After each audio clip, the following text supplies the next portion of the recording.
hogaamiyaasha mucaaradka Soomaaliya ayaa ka cabsi qaba ciidamo gaar ah oo dawladda federaalku ay u diyaarisay in ay sugaan amniga doorashooyinka Soomaaliya ee la filayo inay dalka ka dhacaan dabayaaqada sanadkan ilaa horaanta sanadka soo socda ee 2021 hogaamiyaasha mucaaradka ayaa bariyihii dambe muujinayay walwal iyo cabsi weyn oo ay ka qabaan qaabka ay u dhacayso doorashada Soomaaliya waxaana xubno ka tirsan mucaaradka Soomaaliya ka soo xiganay in baqdintoodu ay timid kadib markii ay heleen xog ku aadan in dawladda Soomaaliya ay u diyaarisay sugidda amniga doorashooyinka Soomaaliya ciidamo lagu soo tababaray wadanka Eritrea iyo kuwa tababar ku soo qaatay gudaha wadanka Qatar ciidankaasi oo ay aaminsan yihiin hogaamiyaasha mucaaradku in dawladdu ay ugu tala gashay inay ku afduubato natiijada doorashada soo socota xubnaha mucaaradka Soomaaliya oo ay ugu horeeyaan kuwa ku midaysan madasha isbahaysiga xisbiyada qaran oo hogaaminaya madaxweynihii hore ee Soomaaliya Sheekh Shariif Sheekh Axmed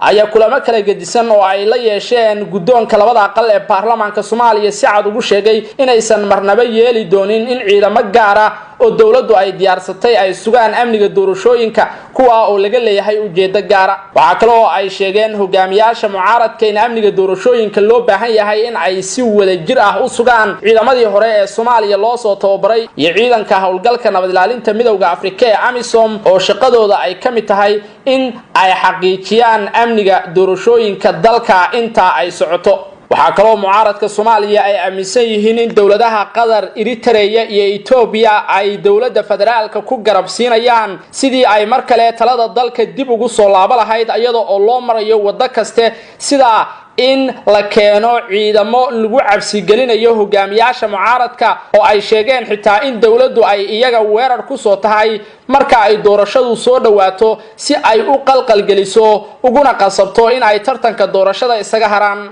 guddoonka baarlamaanka Soomaaliya ayaa soo ballan qaaday hogaamiyaasha mucaaradka dalka in ay ku wargelin doonaan dawladda federaalka iyo guddiga doorashooyinkaba in amniga doorashooyinka wadanka ay sugaan ciidamo lagu wada qanacsan yahay oo aan hal dhan u janjeerin walwalka mucaaradka ee bariyihii dambe sii kordhayay ayaa cirka isku sii shareeray tan iyo markii ay soo baxday hamiga madaxda dawladda Soomaaliya ee horkacaya madaxweyne Maxamed Cabdilaahi Farmaajo ee ah in talada dalka ay 4 sano oo cusub dib ugu soo laabtaan taasi oo ay mucaaradku u arkaan mid aan la aqbali karin hogaamiyaasha mucaaradku waxa ay aaminsan yihiin in dawladda iminka jirta muddadii ay talada wadanka haysay ay ku fashilantay waxyaabihii ay ballan qaaday inkastoo madaxda dawladdu ay iyagu qireen in dawladdu ay gaadhay guulo la taaban karo muddadii 3 sano iyo dheeraadka ahayd ee ay wadanka xukumaysay doorashada soo socota ee Soomaaliya ka bilaaban doonta dabayaaqada sanadkan aanu ku jirno ee 2020 taa oo gaari doonta ilaa horaanta sanadka dambe ee 2021 ayaa ah mid ka saameyn badan doorashooyinkii hore marka loo eego